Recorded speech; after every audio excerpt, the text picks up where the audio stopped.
What is up, everyone? Moving back again with another Blu-ray and 4K pickups video. Just me going over all the titles I've picked up on Blu-ray and 4K. Not that hard to work out now, is it? Now, I've got about just over 10, maybe 11, 12 titles here to show off. And let's just get straight into it. You know how these videos work. Now, the first two I'm going to show here are, in fact, upgrades.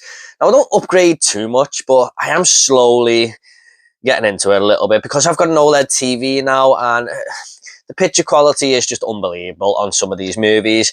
So with my favourite films, I am starting to upgrade them, but it did hum and haw over this one a little bit for reasons I'll get into in just a second. But that is The Nightmare on Elm Street 4K limited edition from Warner Home Video. Nice thick box set there. I'm not going to unbox it, guys, but I'll just show you the back there. I do like the back. You know, that's a nice little bit of artwork there.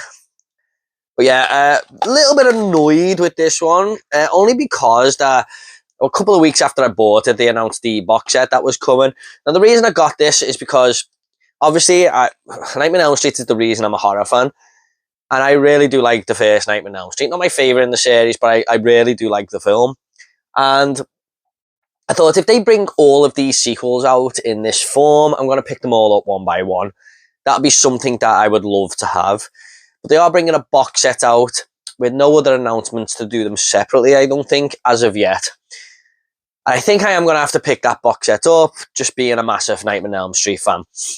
But this is still be a nice addition to have separate, I think. I don't want to own too many movies, like more than once on Blu-ray or 4K. But this is a nice limited edition. I think they made 22,000 of these or something. I was number like 12,000, my ticket says in there. But I'm still happy to have the set. It's a lovely set. There's all sorts inside here. I'm sure you can see unboxings on YouTube and stuff. But onto the film, yeah, I love A Nightmare on Elm Street. I'm sure all of you have seen it, but yeah, classic horror film. Robert Englund as Freddy, of course. A horror icon was born in this movie. The more I watch it, I do have a few problems with it. Like, the ending is bullshit.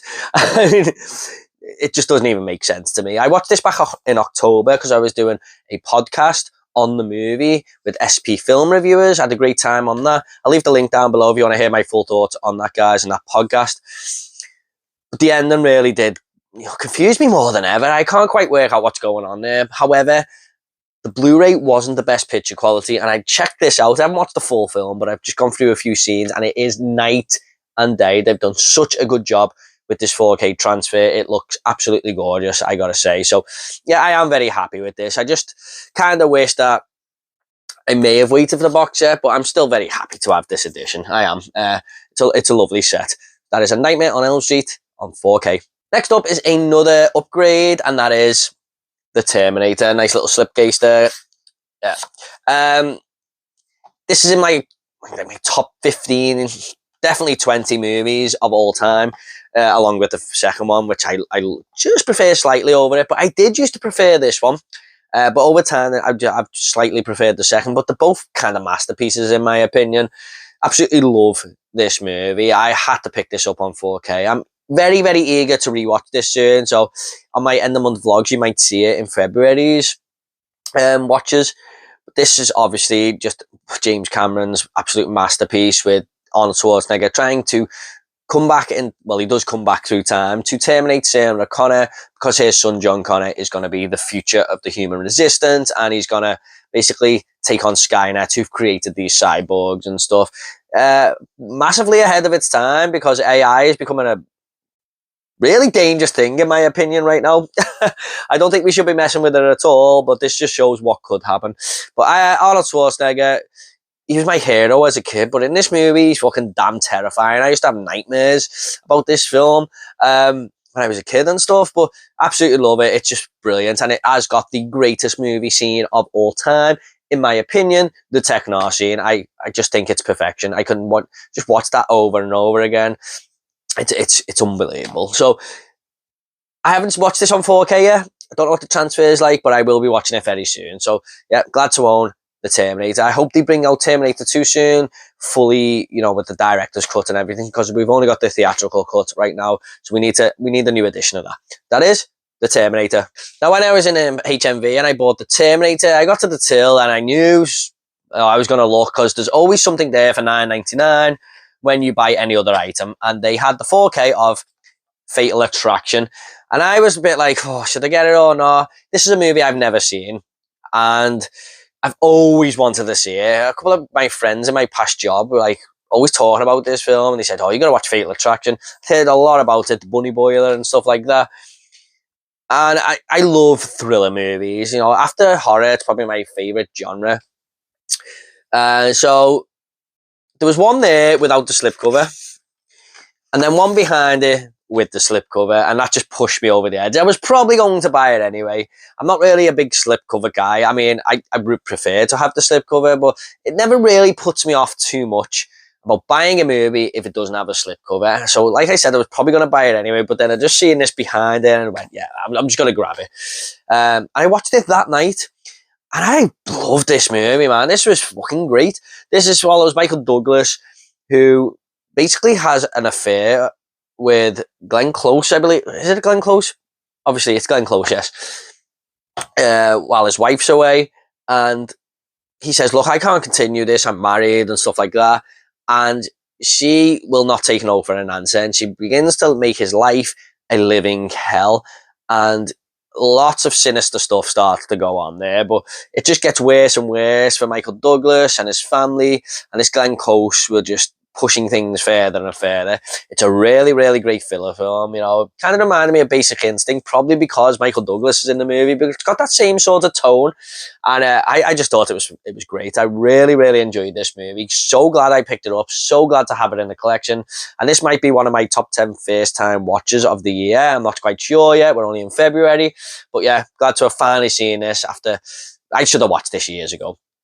So yeah, that is Fatal Attraction.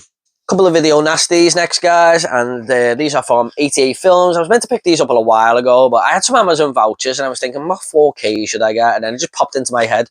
I was meant to pick them up when they first came out, but I finally grabbed them now. And the first one is Anthrophagus, also known as Anthrophagus the Beast, but here it's just Anthrophagus. Hope I'm saying that correctly. It's not the easiest word to say. Yeah, I watched this one the other night. I think this is a pretty good video nasty. It's a very, very slow burn film. You know, it might not be for everyone. It is only 90 minutes, but it does take a while to sort of get into the action a little bit. But what I like about the whole build up to this movie is like the dialogue here. It's terrible dialogue, but it kind of works and has the charm of a video nasty, like that low budget feel. And for someone who grew up kind of watching all these low-budget horror movies and seeing a few video nasties along the way, I can kind of get on board with that. I mean, when I had torrents years ago as a kid, I used to try and download all the video nasties and watch all the, you know, the violent moments, what people were talking about, because we didn't have YouTube back then and stuff. And this is one I did actually download years ago back in the day. And yeah, I actually like this film. Anthrophagus Monster guy, he's quite freaky in this. He's just a killing machine. And I really think it's creepy where the blind woman says, I can smell him. And, you know, that's just something creepy about that. But it's about a bunch of friends who go to this island to try and find this other person. And Anthrophagus, who has killed the missing person they are looking for, is roaming about on this island. And he starts to pick them off one by one. I believe this was banned mainly because of the fetus eating scene, but when you watch it now, it's kind of just tame. I mean, it looks stupid. I think there were other worse moments in this movie, like some of the kills and stuff. Seemed to be a bit more violent to me anyway. But uncut, 4K, video nasty, was definitely going to grab it. And I'm going to pick up Late Night Trains, which 88 Films have just announced. I'm going to pre-order that very soon. But yeah, glad to own this one. At last, Anthrophagus, or Anthrophagus the Beast, whatever you want to call it. And to go with that one, guys, I did pick up Absurd, and I believe this is the same director, Joe D'Amato, I think it is, yes. Labeled a sequel, sort of, to Anthrophagus. I believe that's not true. There's no real relation or anything. I think it came out a year after Anthrophagus. I've got to admit, guys, I haven't seen this one yet. I've wanted to see it for a long time. I've heard it's a really good video nasty. I did want to watch it in time for this video, but other things just got in the way, mainly me being tired because my kids are keeping me up all damn night and I can't stay awake for a movie. But yeah, I'm going to be watching this one very soon. I'm very, very eager to get to this. Heard great things about it. So yeah, that is absurd. Next up was the only one I needed to complete the Halloween collection, and that is Rob Zombie's Halloween, the 2-disc unrated collector's edition right here. I held off on this a little bit because I bought all of the Halloween movies on 4K, and around October time I thought maybe Scream Factory will just announce the Rob Zombie ones in 4K, but they didn't. I thought, you know what, I just want to own this now. If it does come to 4K, I will upgrade this and Rob Zombie's Halloween. But for now, I think this is the best version you can get, fully uncut and everything like that, I believe. I really love Rob Zombie's Halloween too. I really do. So many people hate that movie, and it's in like my top 3 Halloween films. I just think it's amazing. I really do. I'm not going to get into that now because I'm talking about the first one. This one isn't as good as the second one, in my opinion, but I love the first half of the movie. I love Rob Zombie delving into Michael and why he does this, how much of a brutal bastard he is, even as a kid. There's some real grimy, violent moments in this first half. You can tell it's a Rob Zombie movie. He's got his paw prints all over it. It just is a dirty, gritty film. And for me, all of that first half just works. The second half of the movie, I kind of wish Rob Zombie didn't shit the bed and sort of play to the audience and basically just do a rehash of Halloween.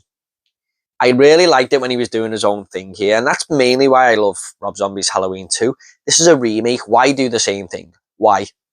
I just don't get it. But I appreciate the first half of the film. The second half, it's watchable. It's not bad, but I just feel like I'm watching a worse version of the original film. But overall, I do like this movie. I mean, I like nearly all of this franchise, but this one would be somewhere maybe just below the middle, but still an awesome film. Michael is brutal in this. So that is Rob Zombie's Halloween. Next up is a movie I haven't seen yet, but this was sent to me by my friend on Twitter, the Red Observer, big Man United fan. We've got them in a couple of weeks, so we're looking forward to that game. But that is Lake Mungo. Now, I've heard a lot about this movie. I sent him Cujo on Blu-ray. I ordered Cujo on 4K, and Amazon said it was 4K and everything, and when it came, it was a Blu-ray. So he sent me a Blu-ray a while back, and I said, you know what, mate, do you want Cujo on 4K, on Blu-ray? I haven't watched it yet because I'm going to reorder that again on 4K. And he was very, very happy to take it. And he went, look, I've got a couple of duplicates here. Can I just send you one? And I said, look, I don't give to receive, but he said, yeah, I said, go on, I'll take Lake Mungo then. Because I've heard a lot about this movie. I believe it might be like a found footage film and stuff, but I've heard it's quite creepy. It's kind of a love-hated movie, I think. I think a lot of people have said it's the biggest waste of time ever, and a lot of people have said that it's a really, really good film. But looking forward to checking this one out. Might be a midweek watch. You know, like I said, I'm very tired these days with the kids keeping me up, but this is only 87 minutes long. So see me watching this through the night with my wife one night through the week. But looking forward to checking this one out. Dave, thanks for sending me this one, mate. So last month I did watch Red Rocket, and it was my first ever Sean Baker film. I'm actually going to be watching Anora tonight, so I'm really looking forward to that. Haven't checked that out yet. But when I put up my score for Red Rocket on my Letterboxd and my Instagram story, and I put a post on Facebook, which I rarely do, but I just love that film so much, a lot of people were recommending this one to me, especially Sam from Sammy G's World of Cinema, Sam Glendenning, The Florida Project, and I am very, very eager to check this one out as well because I loved Red Rocket, and I just want to delve into more of Sean Baker's movies. Tangerine is another one I want to try and get my hands on. But yeah, I've heard a lot of great things about this film. Some people even say it's better than Red Rocket.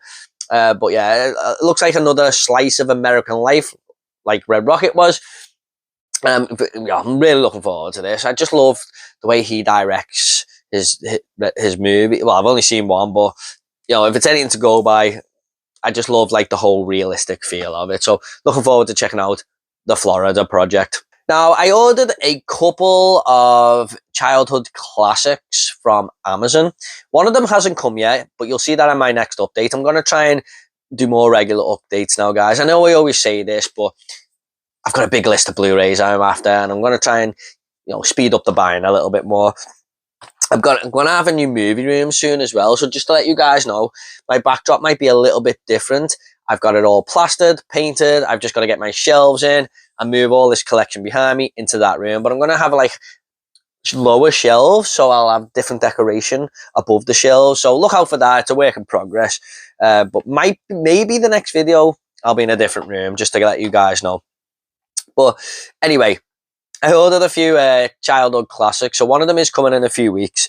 But I've always wanted this one in my collection. My wife's a big fan of this film. I can't wait to show my kids this movie when they're a little bit older. And that is James and the Giant Peach. Yes, I watched this so many times on VHS as a kid. I remember we had a movie showing at the end of every term, and you could bring videos in and people could watch them. And someone brought this in and we all watched it in school. It's just a wonderful Roald Dahl tale. I love the animation in this film. I love the way James is just really hard done by his wicked aunts. And he goes on this adventure in this giant peach air balloon type deal, and he makes all friends with these insects and stuff. It's just a really heartwarming tale. But yeah, I really can't wait to watch this one again. This is Region A, I believe, guys. I've got a Region 3 player now, which is one of the best things I've ever bought. I don't have to worry about regions and stuff. I can't believe this has never come to UK Blu-ray. But yeah, it's like a special edition there. Don't know. Yeah, it's got quite a few features on the back. So yeah, looking forward to watching this one again. But a childhood classic. I'm trying to get as many of these childhood classics that are nostalgic to me in the collection very soon. Like I said, in the next video, you'll see another one. That is James and the Giant Peach. Next up is another slight blind buy, I'd say, but this is more of a recommendation. And that is Unlawful Entry. Now, I've heard Andy from Forgotten World of Movies talk about this so many times on the live streams and stuff. And he says it's a great film. So I'm sure the other guys do as well. Keith and Nige, I'm sure they do. It might be Pete as well from Playdendo guy who've all said this is a good film. But yeah, another thriller. Like I said, this is my second favourite genre out after horror. And it's got Ray Liotta and Kurt Russell, two great actors. So I believe this is, I think he's a cop or something, Ray Liotta, and he's trying to push it a little bit too hard. Kind of sounds like that movie Lakeview Terrace with Samuel L. Jackson in. But again, I could be totally wrong there. Like I said, I have not seen it, but we'll be looking forward to checking this one out very soon as well. I love these little hidden gem recommendations. I just seen it in CEX and went, yep, I'm having that. So that is Unlawful Entry. And alongside that, when I went to CEX, I also picked up Winnie the Pooh, Blood and Honey 2. Now, look, I actually didn't mind the first one. It's not a very good film, but the slasher fan in me kind of got some enjoyment out of it. And this one, I thought was much better. You can tell the production value is being upped. The costume design and everything is better. And the kills are very gnarly. The first 10 minutes, you're like, holy fucking shit. This is really going for it. It's a very nasty film, you know. It doesn't have that comedy aspect in there, like the horror comedy aspect that you think it would. It's just a very gnarly, disturbing movie where the kills are just very vicious. And I've got this character in this one called Owl, who is just so mean. He just rips people to shreds. He's my favourite villain in this. I think this movie could probably benefit from the comedy horror because it's such a ridiculous concept. But I like how they make that first one a movie within a movie in this and sort of forget it and put it to one side. And, you know, basically show how these Winnie the Pooh characters and stuff were actually formed. It'll explain in the movie. And I must say, the acting is much better than this. I really like the guy who played Christopher Robin. I believe he's a producer of this film. He was a much better character in this. But yeah, it's not a bad little slasher film. And I own the first one. I like this more, so I was going to pick it up. So that is Winnie the Pooh, Blood and Honey 2. And last up, guys, we do have a little trilogy box set here. Not a box set, it's just a standard Hammer case, but it's got 3 movies in. And that is the Butterfly Effect trilogy. Now, I think they had the Butterfly Effect, and this one was like £1 dearer. So I thought, okay, I'll just get it. I'm willing to bet the sequels aren't very good. However, the second one has a very low rating on Letterboxd, but the third one actually has a decent rating. So maybe that's a hidden little gem there. I've only ever seen the first one. The first one is such a good movie, guys. My sister owned this on DVD back in the day. I kind of refused to watch it. I thought, oh, the Butterfly Effect. What sort of stupid girly movie is that? You know, the way you think as a teenage boy at times. But when I watched it, I was like, holy shit, this got some really dark tones going for it and stuff. And it's just a real great story starring Ashton Kutcher there. But yeah, love the Butterfly Effect. It's awesome. So I'm going to rewatch it and then check out the second and third movie after that. I'll probably do like a little mini, what you call it? Just a watch of the 3 movies. Movie marathon. Mini movie marathon, if you like, of the 3 films. But yeah, glad to own this. I've been after this one for quite some time. It's always been cheap. I don't know why I haven't picked it up, but glad to finally have the first one at least in the collection there. So that is it, guys. That is my Blu-ray and 4K update. What did you think of these movies? You know, is there anything I picked up here that you might be interested in, that you own, or anything I shouldn't have picked up? Please do let me know in the comments down below. If you want more Blu-ray and 4K pickup videos, they'll be in the link down below as well, along with the podcast SP Film Reviewers that I did on A Nightmare on Elm Street. So thank you so much, guys. You take care, and I'll see you all next video.